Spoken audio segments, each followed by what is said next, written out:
तो कैसे हो दोस्तों। आज हम बात करेंगे एलिस इन बॉर्डरलैंड सीजन 3 की। देख लिया फिर आप लोगों ने?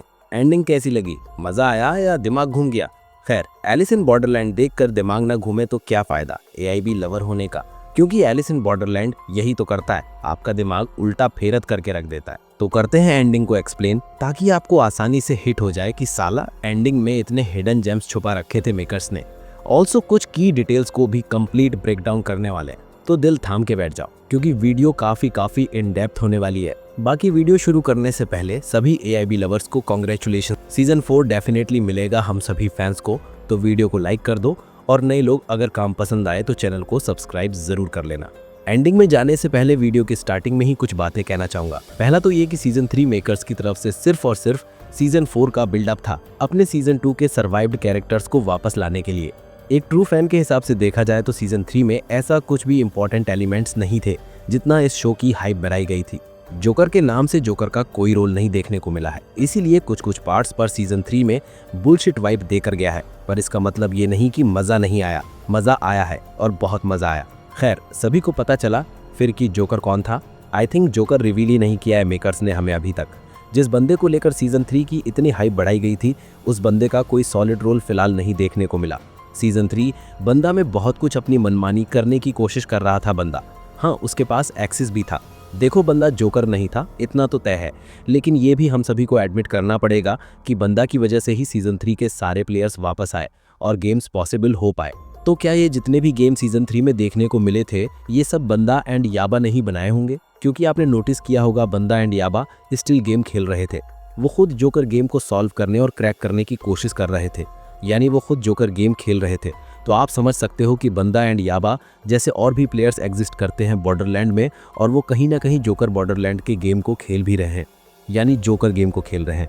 और उनको कैंडिडेट्स चाहिए थे, यानी पार्टिसिपेंट्स चाहिए थे दमदार, जो कि जोकर गेम्स को उनके साथ मिलकर क्रैक कर सके।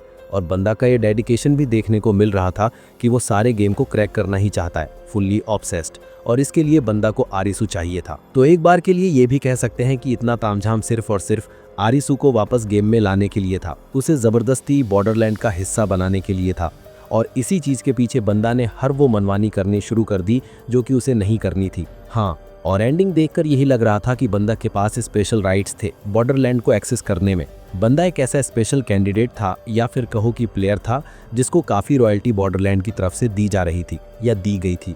लेकिन उन सभी रॉयल्टी का इस्तेमाल वो रॉन्ग वे में करने लगा था, लोगों को फोर्सली बॉर्डरलैंड में ही रहने के लिए मजबूर करने लगा था, जो कि इस बॉर्डरलैंड का नियम नहीं है। वरना अगर ऐसा ही होता या फिर यही बात होती तो सीजन 2 के एंडिंग में क्यों चॉइस दी गई थी, वो भी आसानी से, कि तुम्हें रुकना है तो रुको या नहीं रुकना है तो जा सकते हो। अगर फोर्स के साथ ही रोकना था तो तभी ही रोक लिया जाता अरिशु एंड ओसागी को और बाकी के प्लेयर्स को भी।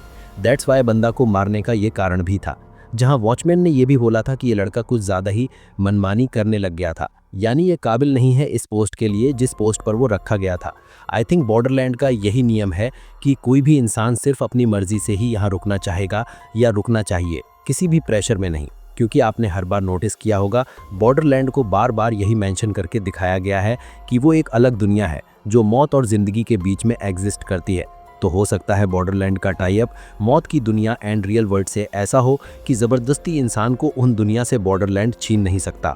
दैट्स वाई बंदा जैसे कैपेबल कैंडिडेट को बेझिझक वॉचमैन को मारना पड़ा मजबूरी में। बाकी हाँ, ये भी हमें देखने को मिला कि जोकर गेम चल ही रहे हैं, और जो आरिसू एंड बाकी लोग खेल रहे थे वो फिलहाल जोकर गेम नहीं थे, वो बंदा एंड याबा के ही बनाए गए कुछ छोटे मोटे गेम थे। क्योंकि जोकर गेम के लिए लास्ट में आपने देखा होगा जब लास्ट गेम आरिसू ने कंप्लीट कर लिया था, तब उसके सामने जोकर का पत्ता आता है, और एट द एंड जब आरिसू ओसाकी को वापस ले आया था तब जोकर का जो फ्लाईओवर एयरशिप थी वो फूटी भी नहीं थी। जो कि सीजन 2 में जितने भी गेम्स के कार्ड को, फेस कार्ड्स को गेम के लेवल को क्रॉस करा जा रहा था तो सारे फ्लाईओवर शिप्स फूट रहे थे। वैसे जोकर का फ्लाईओवर शिप नहीं फूटा है। बाकी सीजन 4 में डेफिनेटली जोकर गेम हमें देखने को मिलने वाले हैं जो बहुत ही हाई लेवल के गेम होंगे। और हाँ, सीजन 3 के एंड में जो बिल्डअप दिया गया है, जो हमारे पुराने कैरेक्टर्स को दिखाया गया है, वो हैं उस कैपेबिलिटी में, यानी बंदा के साथ के ही सीजन 2 के। दैट्स वाई उनका वापस लाना बहुत ही ज़रूरी है कि जोकर गेम को खेलने के लिए। Now back to the point. दूसरा, क्या आप सभी लोग वॉचमैन को ही जोकर मान रहे हो, यानी इस न्यू कैरेक्टर को? वैसे ये वाइब भी जोकर वाली दे रहा है, लेकिन वॉट मैं आपको बता दूं, ये जोकर नहीं है। इसने खुद ही बोला था कि वो जोकर नहीं है, वो सिर्फ वॉचमैन है बॉर्डरलैंड का, जो सारे लॉ एंड नियम कानून देखता होगा कि कैसे कैसे बॉर्डरलैंड वर्क कर रहा है, उसकी निगरानी करता है। हाँ, कोशिश वॉचमैन ने भी पूरी की थी आरिसू को फुल प्रेशराइज करने की, प्रेशर में डाल के तोड़ने की और डिसीजन लेने की कि वो बॉर्डरलैंड में ही रुक जाए। लेकिन वॉचमैन ने बंदा की तरह आरिसू को फोर्स नहीं किया था जबरदस्ती रुकने के लिए। उसने दो चॉइस दी आरिसू को, एक तरफ मौत है यानी वो साइक्लोन जिस पर ओसागी गिर के मर जाती और आरिसू सारी जिम्मेदारियों से मुक्त फिर रुक जाता, और दूसरी तरफ जिंदगी थी यानी इस तरफ आरिसू ओसागी के साथ तैरकर वापस रियल वर्ल्ड में चला जाता। लेकिन वॉचमैन ने एक बात और कही थी, आपको याद होगा तो, कि बहुत से लोग अब बॉर्डरलैंड में आने वाले हैं, जिसका बिल्डअप हमने सीजन 3 के एंडिंग में देखा ही था। पूरी दुनिया में जगह जगह हाई रेंज के अर्थक्वेक्स आए थे। मीन्स सीजन 4 की जब स्टार्टिंग होगी तो डेफिनेटली डेडली अर्थक्वेक्स हमें देखने को मिलेंगे जगह जगह, जिसके बाद पूरी दुनिया के लोग बॉर्डरलैंड में लाए जाएंगे। लेकिन मुद्दा ये आता है कि सीजन 4 में पूरी दुनिया के लोग क्या जापानीज बॉर्डरलैंड में ही दिखेंगे या फिर अलग अलग कंट्री के लोग उन्हीं के कंट्री के बॉर्डरलैंड में देखने को मिलेंगे। लाइक यूएसए के लोग यूएसए बॉर्डरलैंड में और चाइना के लोग चाइनीज बॉर्डरलैंड में, यूरोप कंट्री के लोग उन्हीं के कंट्री के बॉर्डरलैंड में। क्योंकि एक चीज़ तो समझ में आ गई है कि बॉर्डरलैंड वर्क कैसे करता है। 50% चीज़ें बॉर्डरलैंड की खिलाड़ियों के प्रेजेंस से ही वर्क में आती हैं। क्यों? क्योंकि खिलाड़ियों के दिमाग में ही सारी जापानीज बिल्डिंग्स एंड सारी चीज़ें रियल वर्ल्ड से रिलेटेड सेट हुई पड़ी है, फीड हुई पड़ी हैं, और बॉर्डरलैंड में गेम्स सब खिलाड़ियों के दिमाग में ही चलता है। यानी उन्हीं के दिमाग में जो स्ट्रक्चर्स एंड बिल्डिंग्स बनाई गई हैं उन्हीं का इस्तेमाल बॉर्डरलैंड करता है, और दिमाग में सारा जापानीज बिल्डिंग का स्ट्रक्चर पहले से ही फीड है, यानी जापानीज प्लेयर के लिए ही, क्योंकि आए दिन वो अपनी डेली लाइफ में वो सारी बिल्डिंग्स एंड स्ट्रक्चर्स को देखते आ रहे होते हैं। दैट्स माई बॉर्डरलैंड उनके ही दिमाग की मेमोरी का इस्तेमाल करके कुछ अपनी चीज़ ऐड करके यानी अपने गेम्स को ऐड करके इस दुनिया को बॉर्डरलैंड में तब्दील कर देता है। यानी उन्हीं की दुनिया से रिलेटेड कुछ एलिमेंट्स लेकर थोड़ा सा कुछ मसाला मिलाकर एक नई दुनिया जो बॉर्डरलैंड कहलाती है, ऐसा मेरा सोचना है। ऐसा कहीं भी मेंशन नहीं किया है बॉर्डरलैंड क्या है और कौन सी जगह है, ऐसा कहीं मेंशन नहीं है। बस मैं एस्यूम कर रहा हूँ कि शायद बॉर्डरलैंड फॉर्मेशन बेसिकली एलिमेंट यही इस्तेमाल हो रहा होगा जो एट द एंड हमें रिवील कर दिया जाएगा। बाकी वॉचमैन के साथ लास्ट गेम आरिसू का वो जोकर चुनने वाला गेम था, जहां 2 जोकर वॉचमैन ने दिए थे। लेकिन क्या वो सही में वॉचमैन की सोची समझी चाल थी या एक्सीडेंटली वो दोनों जोकर आ गए थे? क्योंकि दूसरे जोकर को देखकर वॉचमैन भी एक बार के लिए शॉक हो गया था, जैसे उसका ये इंटेंशन था ही नहीं। मीन्स उसने कोशिश की आरिसू को बॉर्डरलैंड में ही रोकने की, ढेर सारी हार्ड सिचुएशंस उसके सामने तैयार कर दी ताकि वो थक हार के हाँ में ही जवाब दे दे। लेकिन सभी सिचुएशंस को टैकल करके आरिसू ने वैसा ही फैसला लिया जो उसे लेना था शुरू से ही, और जिसके लिए वो आया था बॉर्डरलैंड में। और ये चीज़ वॉचमैन को भी इम्प्रेस कर गई, क्योंकि वो ओसागी को बचाने आया था और इसके बदले में कोई लालच नहीं चाहिए था, बस ओसागी को ही लेकर जाना था। बाकी बंदा मारा जा चुका है लेकिन याबा अभी भी जिंदा है, तो मत भूलो कि याबा ऐसे शांत बैठेगा।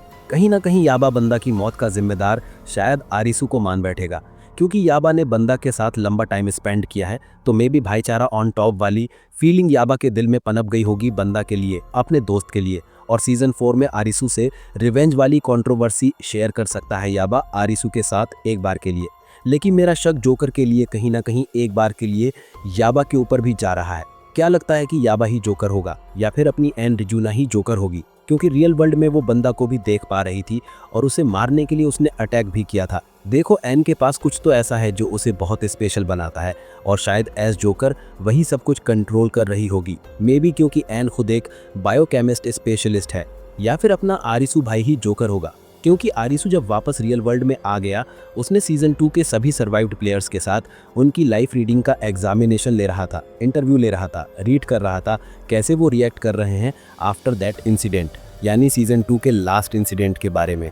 तो कहीं आरिसू सीक्रेटली वॉचमैन के साथ बॉन्ड बनाकर तो नहीं आ गया है, जोकर का काम कर रहा होगा। मे बी और वो आरिसू ही होगा जो सीजन 4 में निरागी, क्वेना, अगोनी, चिसिया को वापस बॉर्डरलैंड में ले जाएगा, और वॉचमैन ने उसे ये काम दिया होगा कि इन सभी प्लेयर्स पर स्टडी करते रहो और इन पर निगरानी रखते रहो। या फिर सही में चिसिया ही जोकर होने वाला है, क्योंकि एट द एंड चिसिया का लुक एक अलग ही सा था आरिसू के लिए, जैसे आरिसू चिसिया को स्टडी नहीं कर रहा हो, चिसिया खुद आरिसू को स्टडी कर रहा हो।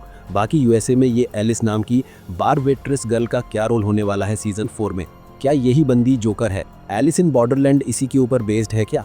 क्या ये वॉचमैन की लड़की है या फिर जो जोकर होगा बॉर्डरलैंड का ये उसकी लड़की है। तो नेक्स्ट वीडियो होने वाली है post credit scene breakdown video. ये थी ending explain video. Next video में हम Chishiya, Niragi, Kuina, Ann Aguni and new suspicious character इस एलिस पर खुल के बात करने वाले हैं, कुछ अमेजिंग थ्योरीज के साथ जो होंगी सीजन 4 के लिए theory breakdown, post credit scene को डिटेल में ब्रेकडाउन करके।